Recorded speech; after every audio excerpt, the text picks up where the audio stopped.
something bad to us, we are going to do things to you that have never been done before. We the people tell the government what to do. It doesn't tell us. We the people are the driver. The government is the car. And we decide where it should go and by what route to do. We the people are free. And I hope we have once again reminded people that man is not free unless government is limited.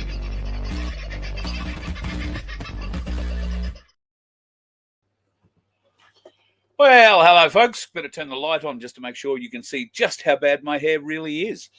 I did try and get a haircut. They were closed. Yes, I'm a bit fussy. Girls go to their hairdressers. I've found one that's really cheap, does buzz cuts. That's where I go. But they didn't turn up, unfortunately.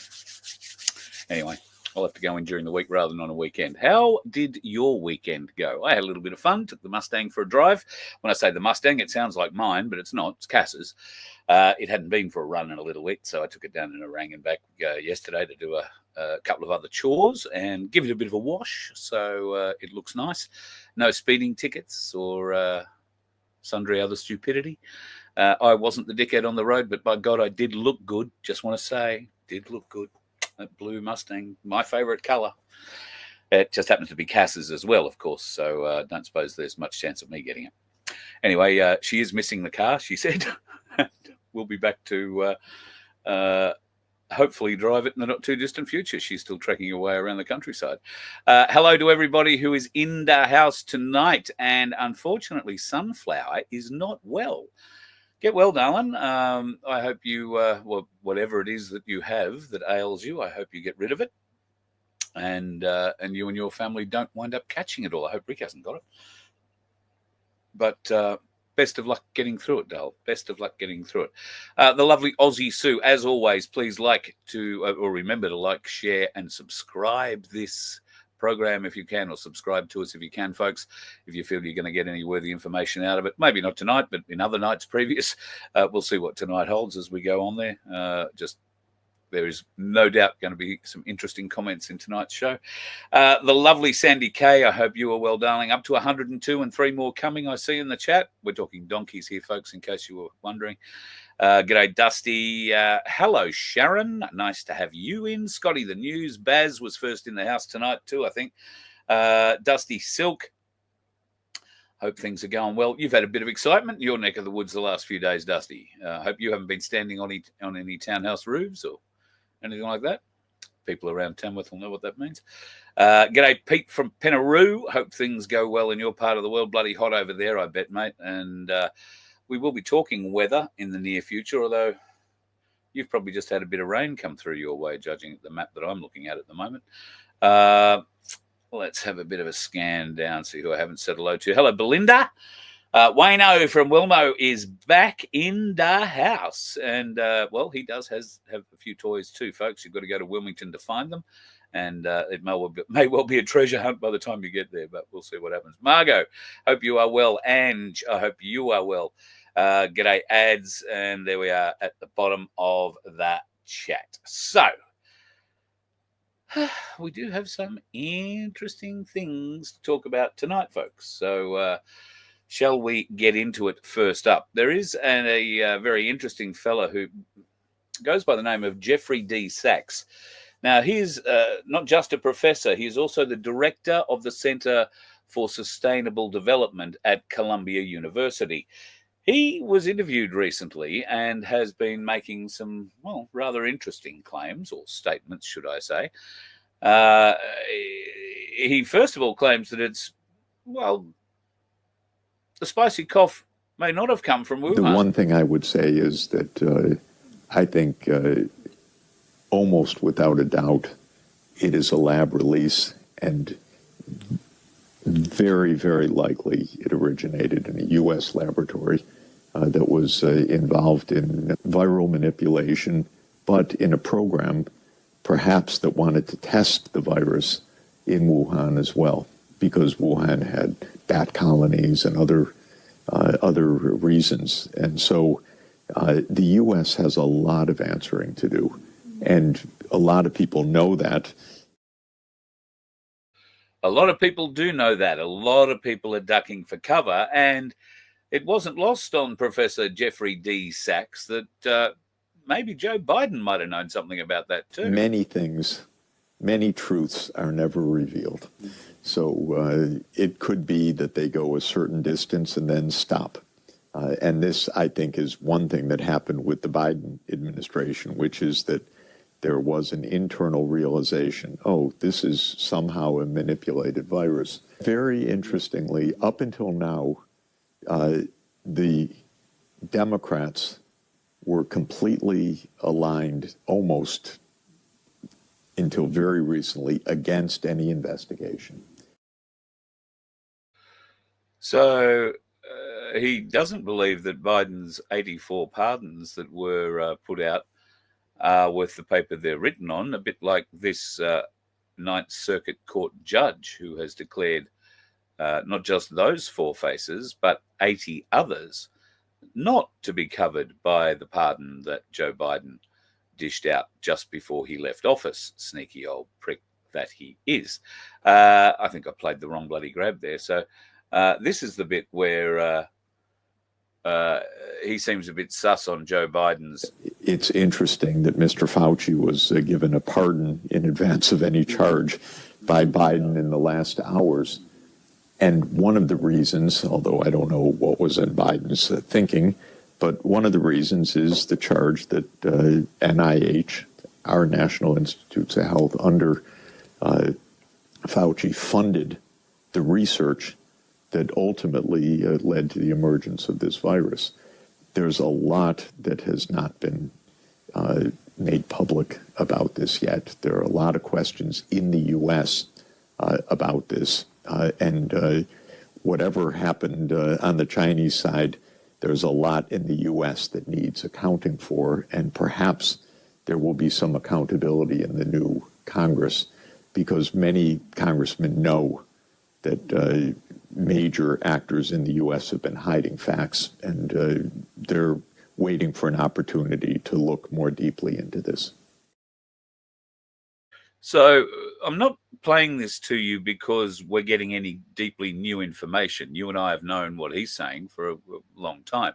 The difference between us knowing it and him saying it is the simple fact that he is a professor at Columbia University and the director of the Center for Sustainable Development through that facility.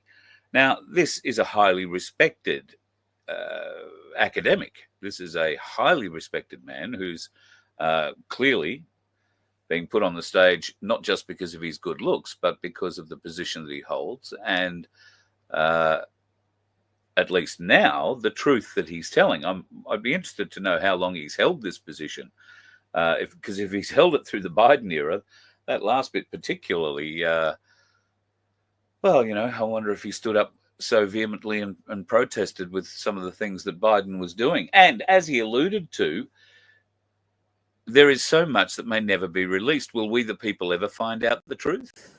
The Republicans were pursuing an investigation, maybe hoping to show, oh, China did it.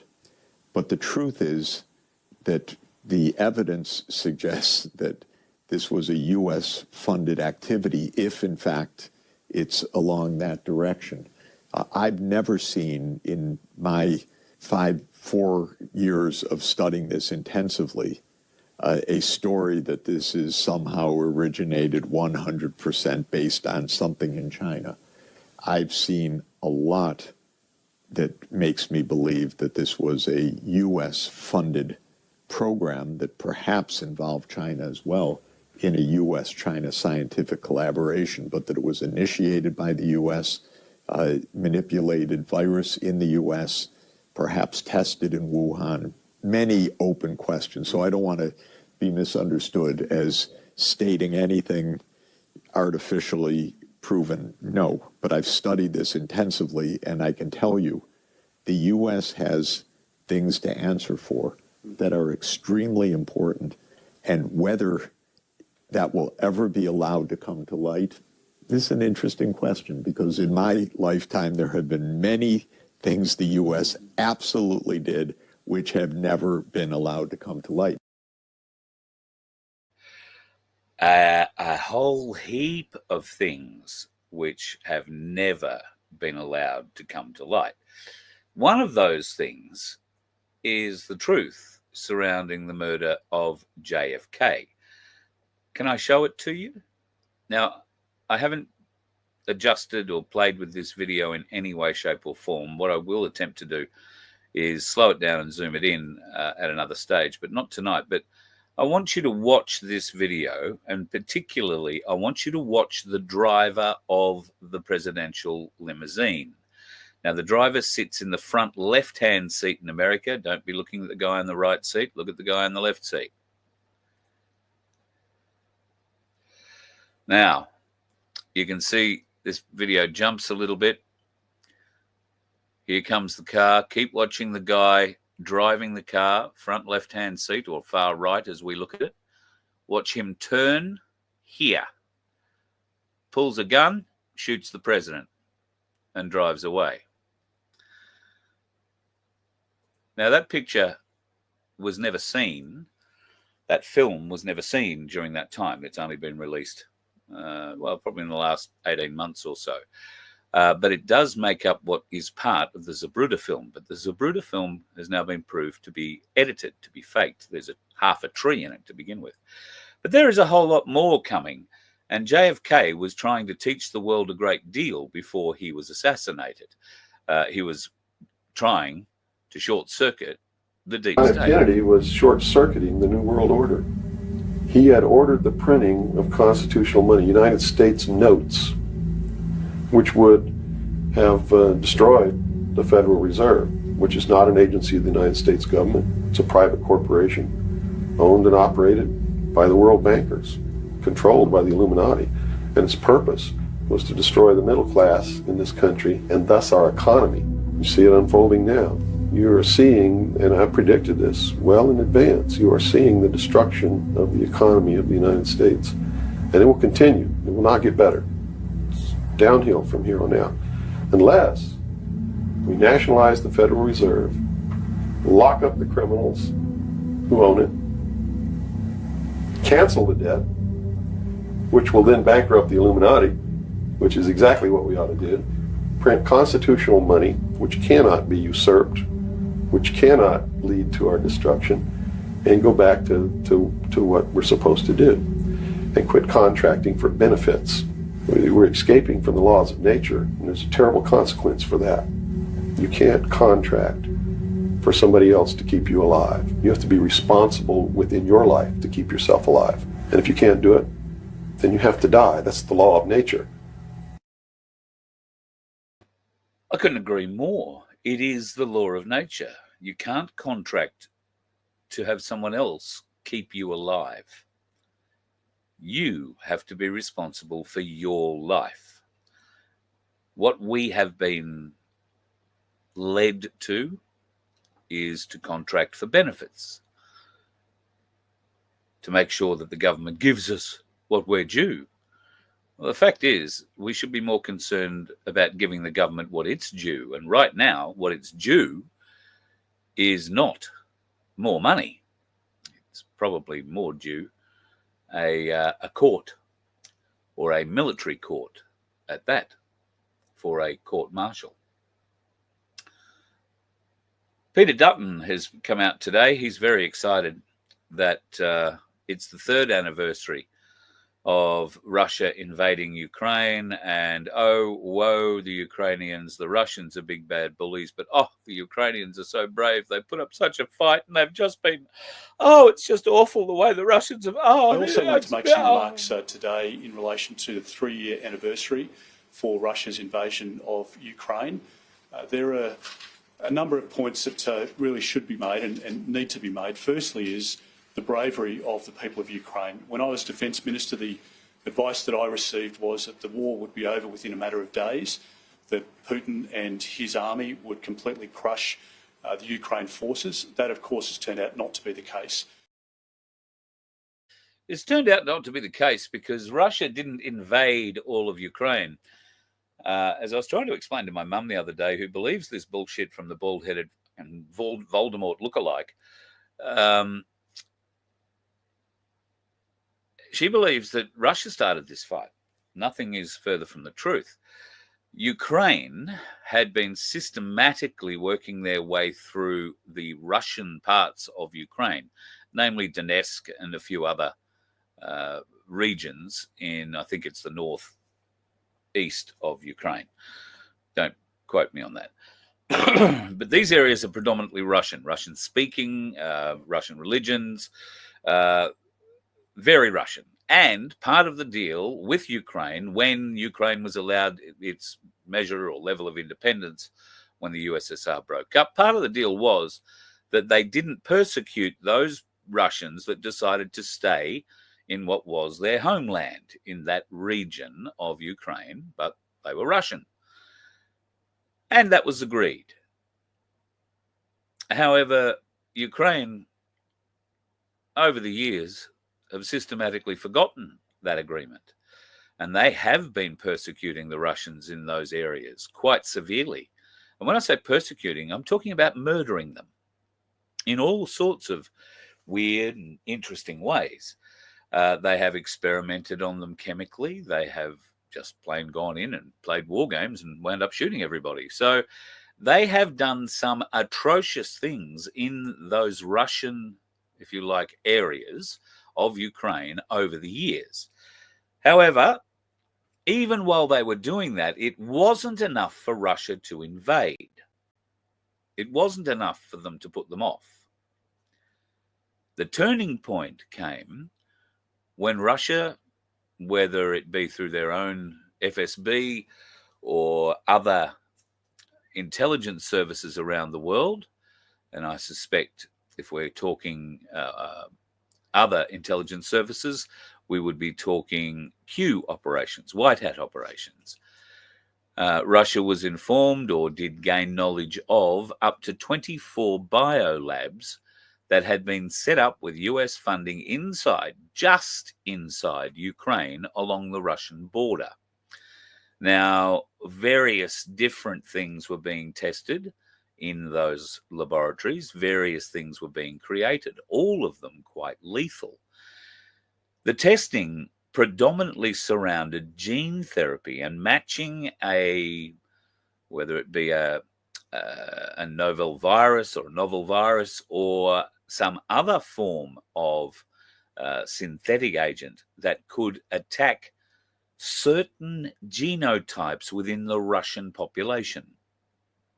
Now, that means that they were targeting not all Russians, maybe just Russian Jews, or maybe just Russian Christians, or maybe just, I don't know, some other form of Russians. But that's what they were designed to do. And the agents to transfer them were mice, rats, and bats, and many other different. They were trying to find the right delivery methods for the various different parts of Russia that they needed this to be done. And Russia caught wind of it, and quite rightly so. And if we are talking about white hat operations, and you might remember the Putin-Trump meeting where Putin passed the ball. He said, "The ball is now with you, Mr. President," handed him a soccer ball. Most people thought that was for a World Cup thing, but it's led to believe that there was a great deal of information on a USB drive inside that ball that Trump was very gleefully accepting at the time.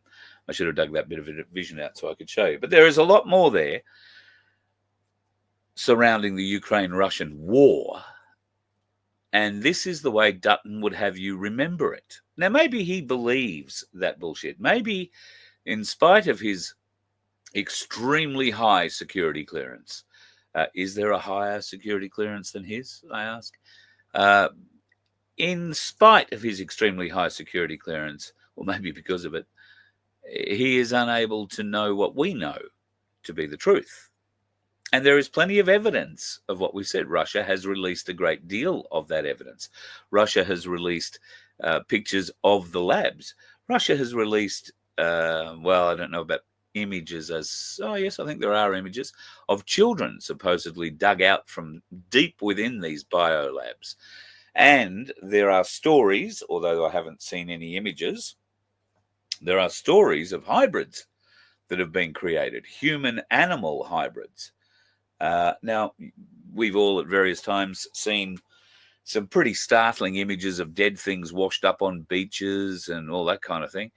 I remember seeing something about the size of a mountain lion once that had the body, if you like, of a mountain lion and the head of an eagle, or something with a very, very sharp beak at any rate. And that had just washed up on a beach somewhere in America. I want to say Maine.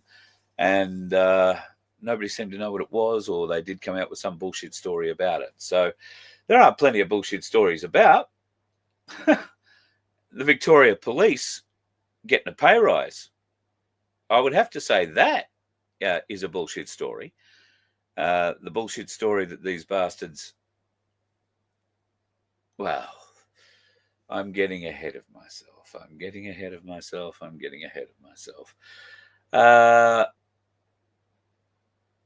Actually, no, I won't. I will play this. All right. You know how the Victorian Police have been crying for quite some time now that, we need a pay rise. These are the bastards who chased you around, kettled you, beat you, sprayed you with pepper spray, locked you up, made hugely false allegations against many of you, and then culminated at the shrine by shooting at you with rubber bullets and pepper spray and associated other things, using mines and mortar launchers and all sorts of different paramilitary equipment. Well, they were back there yesterday. Afternoon all. Right, I'm Inspector Jason Goddard from Victoria Police. Watch this guy's attitude. He's Inspector Goddard, Victoria Police, Freemason. I'm actually going to invoke sections of the Shrine regulations. Under specific section S, right, conducts or assembles here in breach of the regulations, which I see you guys are doing at the moment. How are we in breach of regulations? You're in breach of the regulations. I'm not going to go through all of that. All right, you're in breach of regulations. I'm going to tell you, this is your warning, your only warning. You are to leave. If you fail to do so, you will be arrested. You will be taken directly to a magistrate or to a bail justice. As you can see, we've got plenty of police here to deal with this, and we will deal with it. Which regulations specifically have we broken? I've just said that to you. Under section 6, section S. So Australian citizens aren't allowed to pay respect. Can you read that Guys, regulation? I'll just explain to you as well. Yes. Unfortunately, we can't deal with this with on-the-spot fines. We can't deal with it. Deal with what? And if you refuse to leave after No. We're here to attend the last Guys, post. listen up. We're not here to assemble or to you protest must be anything. taken to a magistrate. It's going to be a long day. A magistrate, but what law are we breaking? Listen up, guys. All right, okay. Yeah. We've got a representative I don't understand from the what you're Shrine saying. here. Listen up. All right, give it the respect to the Shrine. We're here to respect the shrine. Yeah, I'd like to just say, obviously in the first instance, all people have a right to come to this place Yes. in peaceful observance. That's what we're doing.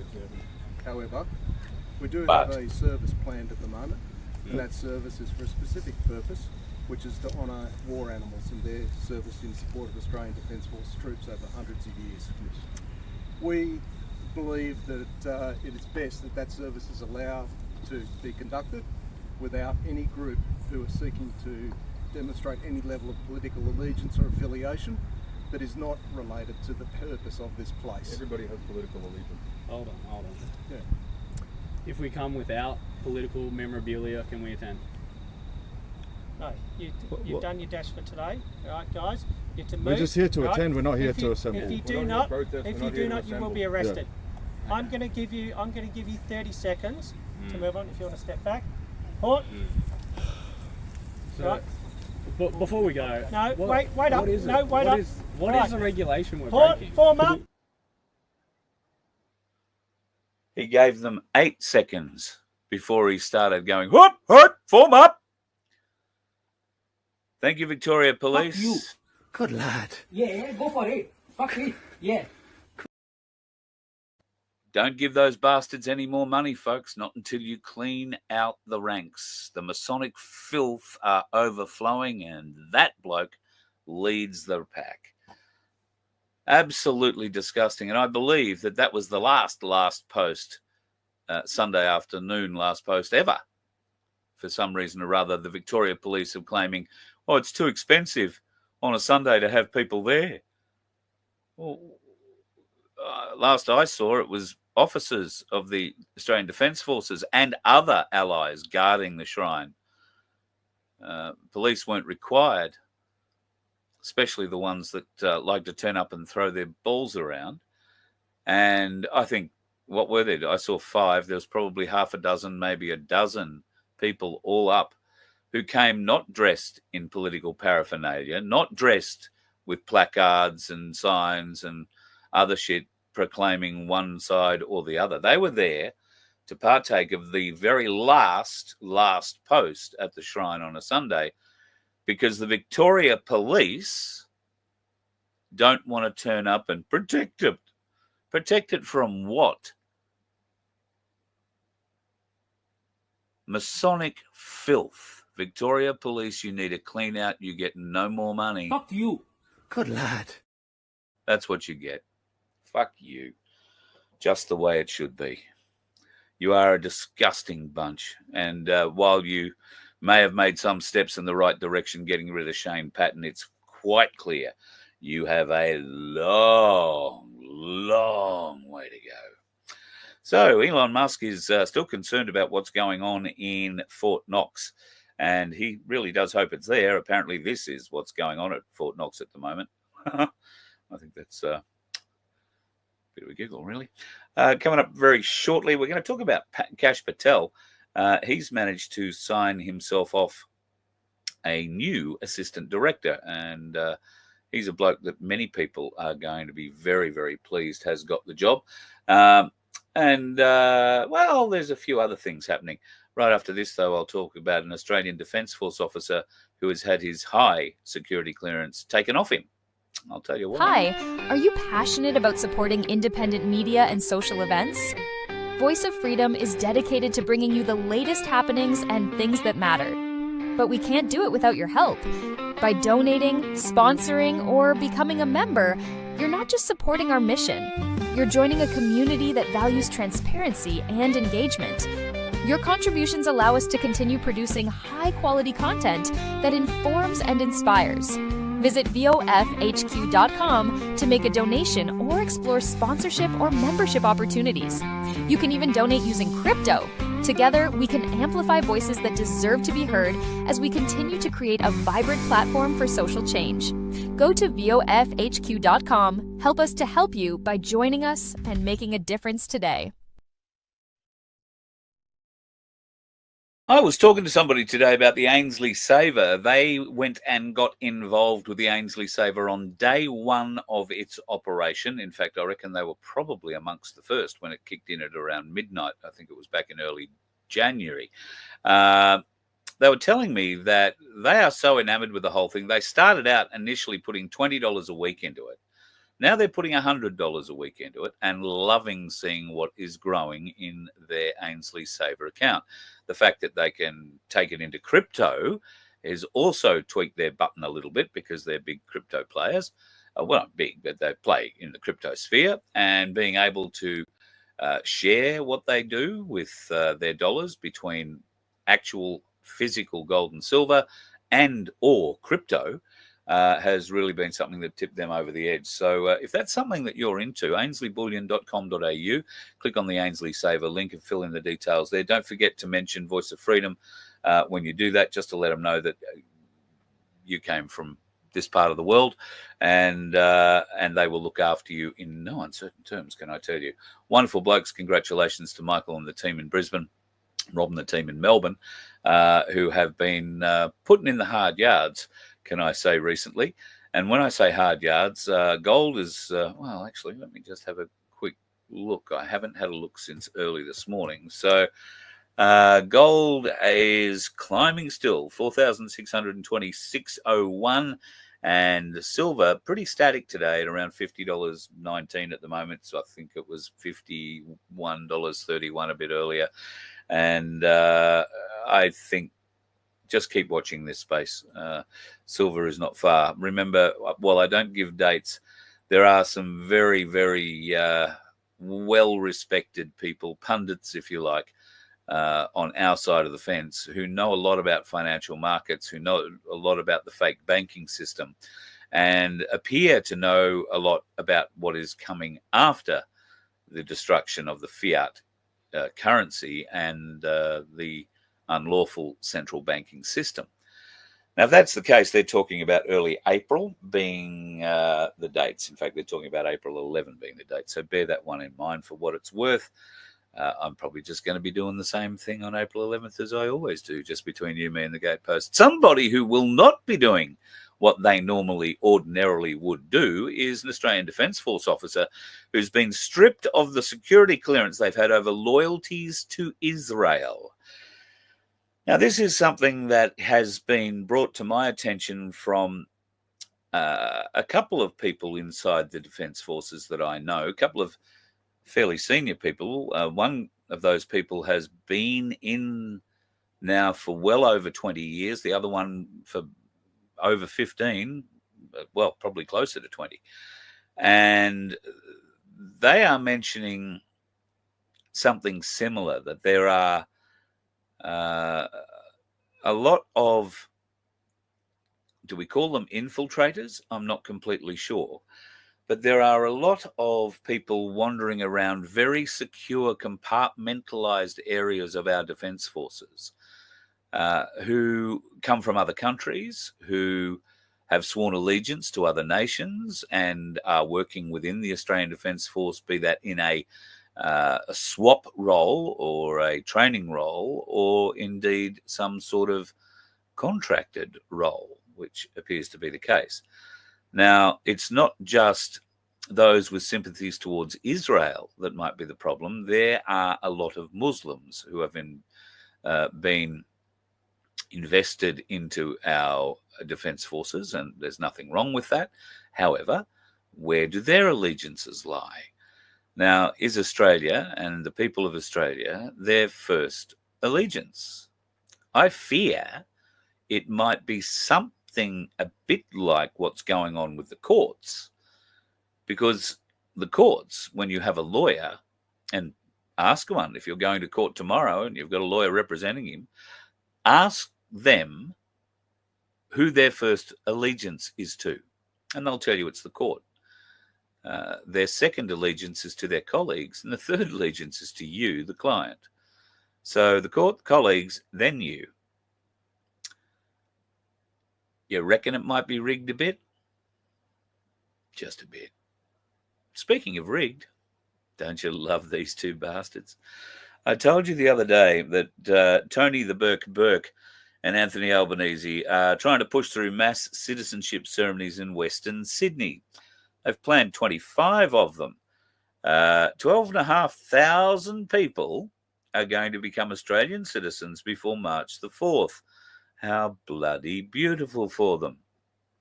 There is a bit of a problem with it, though. They've been busted by an independent MP called Day Lee. She believes that there is quite a cover-up going on, and that Tony Burke, with his blitz, if you like, over citizenship ceremonies coming up to the federal election, is, well, in effect, rigging the seats for Labor in that election. And I would have to be honest and tell you that the story here coming from Sky News is, I reckon, 100% on the money. Labor have been stacking various different seats with illegal and legal immigrants for years. Now, I'm sure it goes back before our boat people saga back in the early noughties, when the red-headed clown and Kevin Crud were alternatively taking turns to do what the Pope did to the bishop behind the, well, you know what I'm saying. Anyway, they were able to haul in about 50,000 illegals at that time, and a good percentage of them got Australian citizenship fast-tracked. They didn't even get to see a detention centre outside of a military base on the mainland when they were taken from Christmas Island.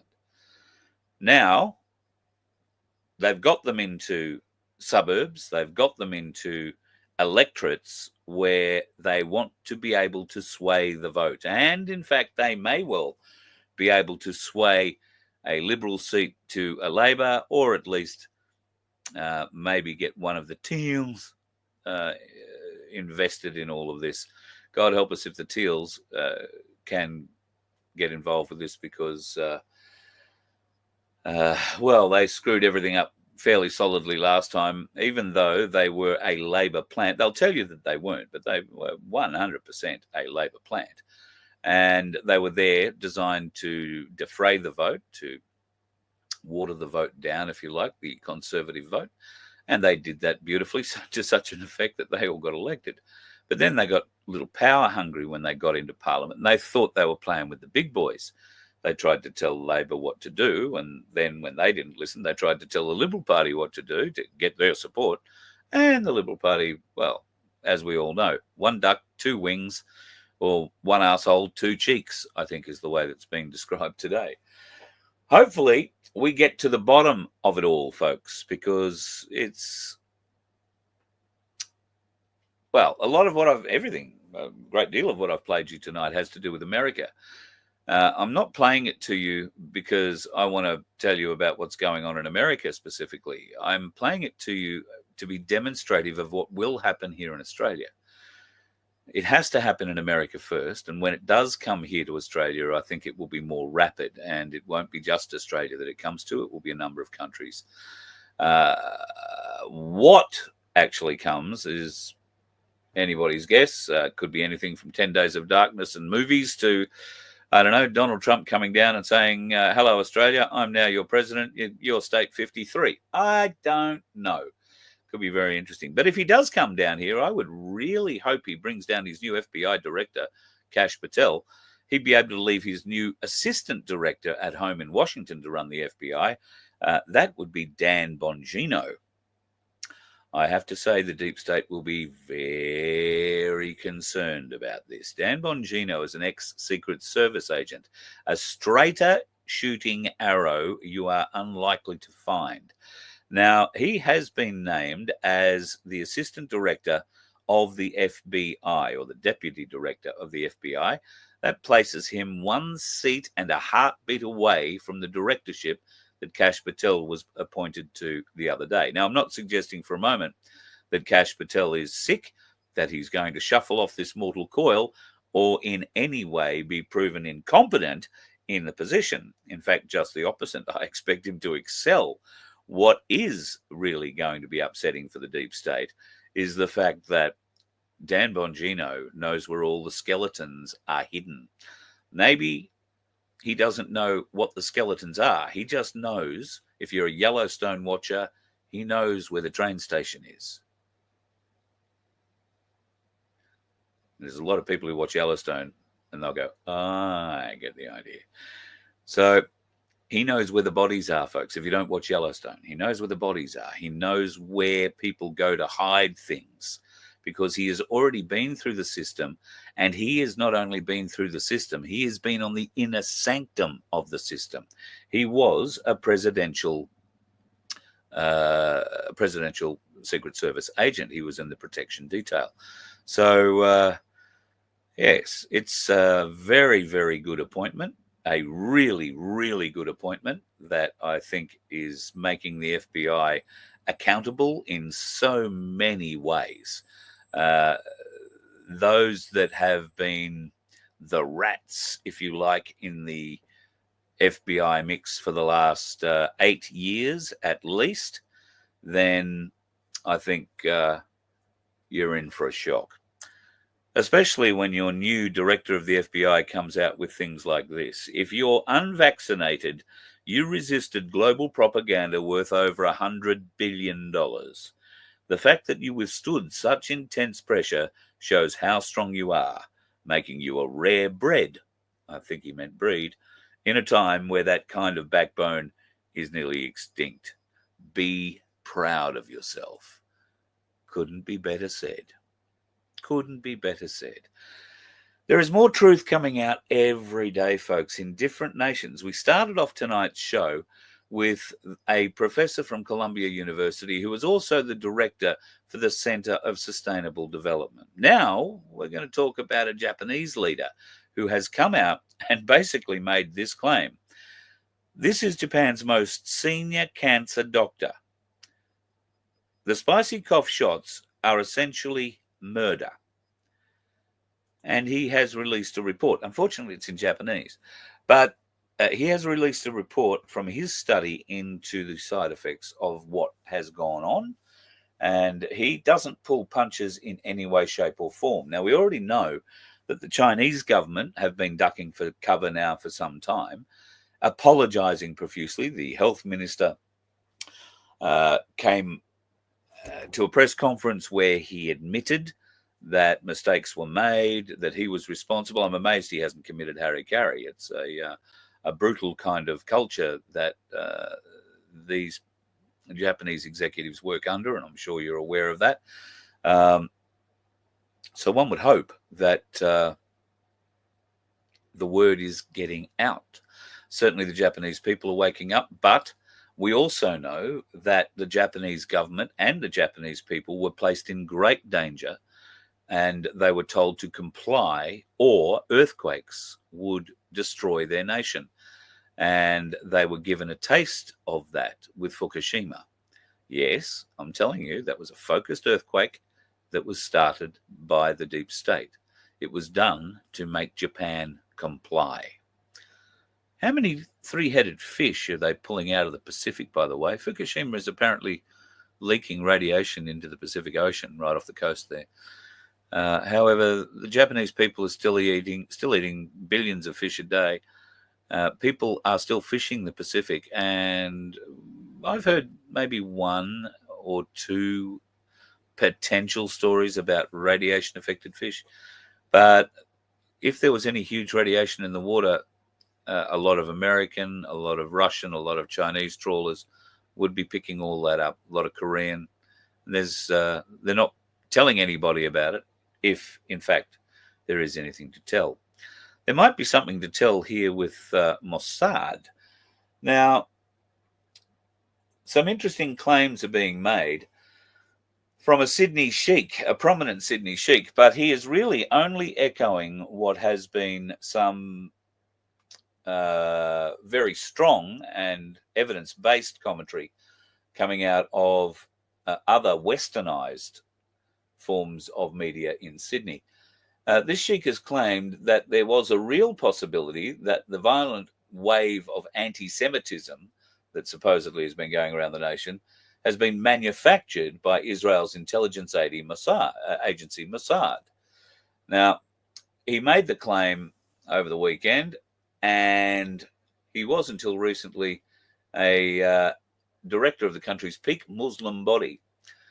Now, Mike Burgess, who was the ASIO director, made his annual report to Parliament a couple of days ago and didn't mention anything about the potential for Mossad to be involved in any of these nefarious actions. And he's drawing some attention to that fact because there is significant evidence to suggest that the attacks on the synagogues that have happened in Sydney and Melbourne and have blown up into a huge anti-Semitic bullshit piece from mainstream media are all lies, are all fabricated, and all designed to keep Australians on edge, to keep division happening, to ramp up this anti-Semitism bullshit. Now, while this is a spectacular article out of the Australian, it is trying to crank up the anti-Semitism bullshit. Now, Albo is trying to do that again too. Now, this is a story, I think, out of Sky News, where they're saying it was a coordinated cover-up. The Albanese government ducks all questions about the Prime Minister's knowledge of terror plot during the Senate estimates. Now, the terror plot that they're referring to is the caravan full of explosives that the mainstream media and the police and the government beat up into an anti-Semitic attack that would have decimated anything within 40 meters of wherever that thing blew up and Presumably, somebody was going to take that caravan and put it as close to a synagogue as they possibly could. Don't know that you're allowed to park out the front of them and detonate it. Except, oops, there were no detonators in the caravan at all. In fact, the whole thing was left on the side of a road in Sydney's sort of outer west for a week before a concerned resident moved it off the road and onto a property and then opened the door and had a look and found it stacked full of explosives. Now, once the police got involved, and they were there fairly quickly after that, the question has to be asked, where the hell were they for the week it sat on the road, skew-whiff, parked weirdly on a busy road, well, relatively busy road, in Western Sydney? Why didn't they look at it? Why didn't they get it towed? Why didn't the coppers pay it any attention at all? Well, we now know. Although Sky News is trying to tell you something different because they're winding up the anti-Semitism thing. Cherie Markson and others just can't stop ramping up the, oh, woe is the Jews. Woe is the, oh, God, it's awful. We're attacking people. We're not attacking them at all. And that caravan full of explosives was never destined to be any kind of terror threat to any synagogue or any bunch of Jews. It was designed as a incentive to help an organized crime family get a lesser sentence for one of their own. Now, that person was being sentenced in and around the time frame where all this had happened. And the organized crime group that was facilitating this with police had been doing so for, I'm led to believe, over 6 weeks beforehand, before we knew anything about it. So the police knew all about this, or at least a certain section of the police knew all about this. Probably the section to do with organised crime, one would think. Whether the deal was done or not, I do not know. However, there was a caravan filled with explosives left on the side of a road, presumably for the police to pick up and make secure, and then in return, they do a deal with the prosecutor to get whoever is being charged with whatever crime a lesser sentence. That was the crux of the deal surrounding that caravan full of explosives. The police knew all about it. The police were negotiating with certain figures in Sydney's organised crime outfits. Why did the police not pick up the caravan? Why did they leave it for a month on a road they must have driven past plenty of times? Must have driven past it plenty of times. Were they told to ignore it? Were they told not to bother with it? Were they told not to look at it? And then, of course, when it was discovered, oh my God, it couldn't have come at a better time for the government and its anti-Semitism ramp up. Woe is the Jews. Now we're going to blow them up with a caravan full of explosives. Bloody hell. And there are plenty of people out there who actually believe it. Well, it's bullshit, folks. It was an organized crime deal that may have never actually happened. The deal might have been knocked back in the courts and the person got life. Who knows? If that did happen, I would presume that the organised crime people would have gone and got their explosives had they still been there. I'm sure they would have been watching them. But they didn't. Neither did the police. I'm not prepared to say that organised crime are incompetent because we all know they're not. However, New South Wales Police Force, my God, the level of friggin' incompetence and corruption in that group is, well, proving itself on a daily basis almost, isn't it? It's sad, terribly sad, but Unfortunately, terribly, terribly, terribly true. Zelensky, he's an idiot. He's willing to resign immediately in exchange for peace and full NATO membership. Well, if anything I was looking at today comes true, then I don't think there'll be much of a NATO left by the time Ukraine are able to join it. And that won't worry Russia whatsoever. However, there is now a faction building in Europe coming out of Germany, and quite rightly so, that the EU needs to start looking after itself. It can no longer rely on America to pay the lion's share of all the bills and provide the lion's share of all the equipment, for NATO especially. And why can't they? Well, because Donald Trump is going to demand payment. Now, that payment either comes with you stumping up Germany, France, UK, Belgium, everybody else, stumping up your fair share of gross domestic product into funding NATO, with America throwing in a bit in, because obviously it's not part of the North Atlantic. So I guess it is. But they're paying the big dollars. The Americans are paying the big dollars. And that's where all the bribes are coming through, where all the dark money is being shown through the Doge investigations at the moment. The Department of Defense are shitting themselves. And the Department of Payments is going to be open, or in fact is already open, I think, and they are looking through it. So, yeah, interesting times ahead, my friends. Interesting times ahead.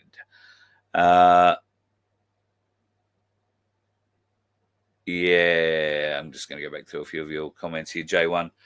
Yeah, 20-year-old explosives. I'm led to believe that the explosives were, well, it was actually 40 years old. Some of it was 40 years old. But some of these explosives were taken from mines in excess of 15 and 20 years ago. And police have had open cases on these thefts, if you like, for that time. So they might have thought that organised crime took them, but they never had any kind of proof for it. Well, apparently this deal was strong enough. Whoever this person was that they wanted to go and put in jail for a very long time was important enough for them to go and hold that. Yeah, we'll see. G'day, Brock. I hope life goes well in the States, brother. It's a beautiful part of the world now that Donald Trump's in charge. Or maybe you're not a Trumper. I don't know if that's the case. But around here, you're definitely going to find a lot of talk about Donald Trump. Whether that's good or bad remains to be seen, because let's be honest, there are more than one or two slightly concerning things that I have seen coming out of the Trump camp. A lot of those are hand signals that do concern me, as they do look a bit Masonic. However, it is what it is at this juncture, and we are looking forward to seeing the great changes that are being made take effect globally, and certainly can't wait for the changes to take effect in America, because the follow-on effect here to Australia will be bloody huge. I want to show you something, folks. This is a map of Australia. It's a wind map, pressure map. We've got a cyclone coming our way. Now, up the top of Australia, off to the right-hand side there, and probably a good couple of thousand Ks, well, at least 1,000 Ks offshore, is Tropical Cyclone Alfred. Now, Alfred is currently moving away from us, which isn't bad, but people up north will be copping a bit of rain, and the oceans will be moving pretty hard. I would draw your attention to the lower portion of the map. The blue lines that are sort of crossing New South Wales, the bottom of Queensland, and up into the Northern Territory, and the other blue line that's extending up from the bottom right sort of corner and up to the north central New South Wales coast are lows. These are fairly deep lows. particularly the one that's down in the Southern Ocean. Now, a high ahead of that is pushing up the coast, and we have a low, that tropical cyclone, up above it. What's going to happen is the high that's pushing behind these two lows is going to squeeze them up, and there is going to be another cyclone forming, in my opinion. And I know nothing about weather, so bear that in mind.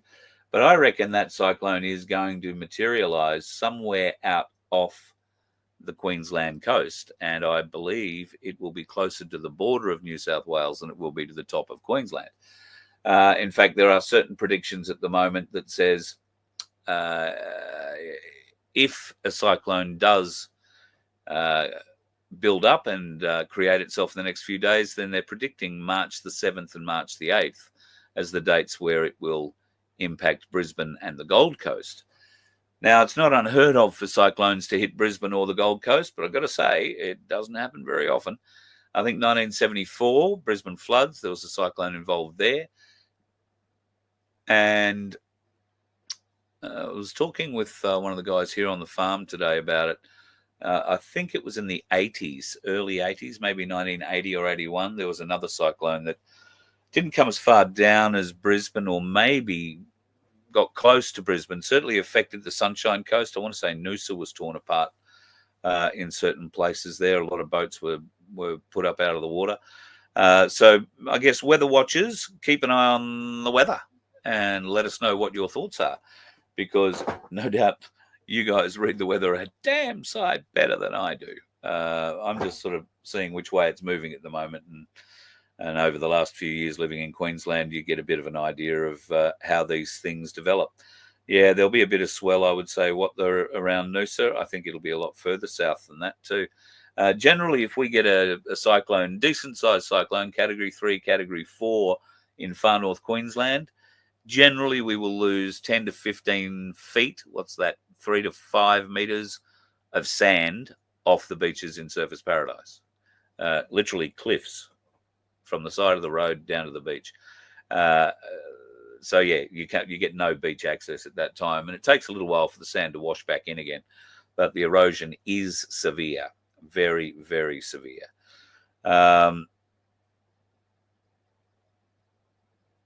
Okay, Ian. There was a Cyclone 88 for Expo. Oh, okay. Well, there you go. I didn't realise it was for Expo.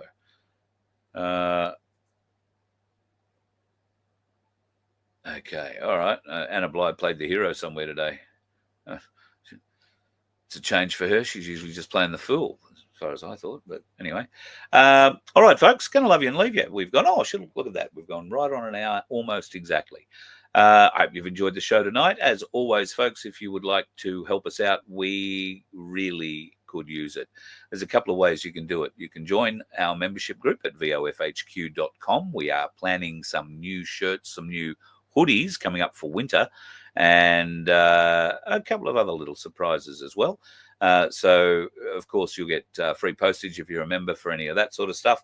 And if you don't want to become a member, then please consider donating to keep us on the road, and we are getting on the road.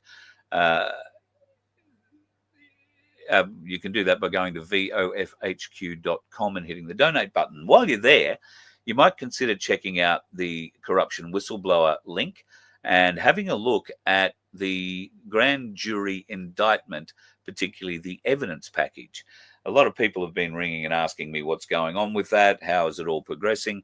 Well, I can tell you that it is progressing, and I'll get Peter and Donna from Corruption Whistleblower on the show at one stage this week. I've just got to find out where they are, and we will have a talk about it, and we'll see how many people have been served at this stage. So at this point, yes, people are being served. That's all I think I can tell you, but we'll see how we go. Thank you, Aussie. I don't know if you're trying to be facetious, but yeah, we do need money. I don't know what you do, mate. This is all I do, and I've spent most of the day sitting here trying to get this information for you. I've done a few other things, I'll admit. I've sprayed 2 containers, and I've helped put up we haven't put the roof proper on it yet because, well, there's a cyclone coming, and what's the point of putting a huge parachute over some wire and expecting it to still be there if there is a cyclone coming? So we're going to wait for that. But yeah, I don't take anything from the government. That would be rather pathetic of me. And I don't go out and have any other form of income. As much as I don't like asking for it, it is the only way that I can go forward. And I'll tell you right now, to keep this program going to you, it cost me $310 a month, which, what is today's date? 24th.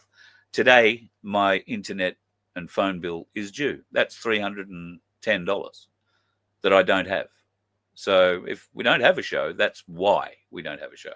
Because I guess in a few days I'll be turned off. It's that simple. So, yeah, we're not asking you to give $10,000. We're not asking you to give $100,000. We're not asking you to give $100. But if you can spare $5, if you can spare $1, any little bit helps. If I can get $1 from every person who watches this show tonight, just $1, then I'll probably be able to pay the internet bill for the next 2 or 3 months without a worry in the world. Just $1. But if you don't get any benefit from watching the show, I understand why you wouldn't want to contribute. If you do find some benefit out of it, if you get a laugh out of it, if it's just become part of what you do, then great. I'm very grateful to have you. And as I've said numerous times before, I will not put my information behind a paywall where I can charge $25 to every person who wants to come in and hear it. Because I believe everybody deserves to hear the information as I hear it. All right? Because I've been the person with no money. I've been the person who can't go and get a subscription to a mainstream media bullshit news organization or even something to do with us that's on the freedom side. I've been that person, and I hate not knowing, and I hate being made to feel second class because of it. And I don't want you to feel that way. So that's why I won't put what information I find behind a paywall. Because I don't like the people who hide the information from me that way. Because I haven't got the money to go and do it. I'm not going to pay your money, get your money to pay somebody else. But there are other things that I do need to pay for. Other things, like video editing software. This thing that you are watching me through, I pay $90 a month to be able to have as many people as I can hanging off the back of this system. So what are we up to? There's $400 this month I'm due. All right. So I don't know, Ozzy, if you were being facetious or whatever you were doing, but I'm sorry. It's just how it is. And I'm not a salesperson. I'm not the guy who's, been wanting to try and sell you T-shirts. That's why we find it very difficult to come up with merch, because I feel bad about it. Right? But we're going to do it. We've got to do it. And I hope you'll support it. And thank you to everybody who has bought one of the current hoodies, at least. And they are bloody warm. You're going to love them coming up for winter. I've got to get my zip up one. Vince forgot to give it to me when I saw him. Bit of a bummer. But we're going to have some new ones designed very shortly. We were having a bit of a discussion. And that happened yesterday. So, yeah.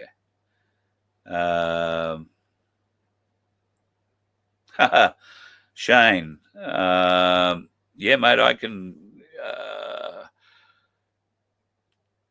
I can give you an address.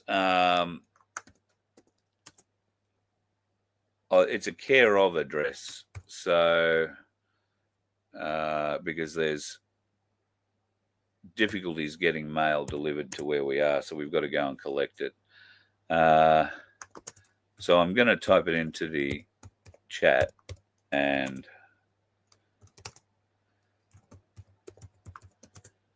try and remember what the postcode is. That's it. All right. So that's it. 31 Christie Street, Canungra. That is the post office where they know me by name. If you ever get lost and need to find me, they might be at least be able to point you in the right direction and time frame of when I'm likely to pop in there. But yeah, that's the Canungra post office, and they are lovely folks. Hang on to all my mail. So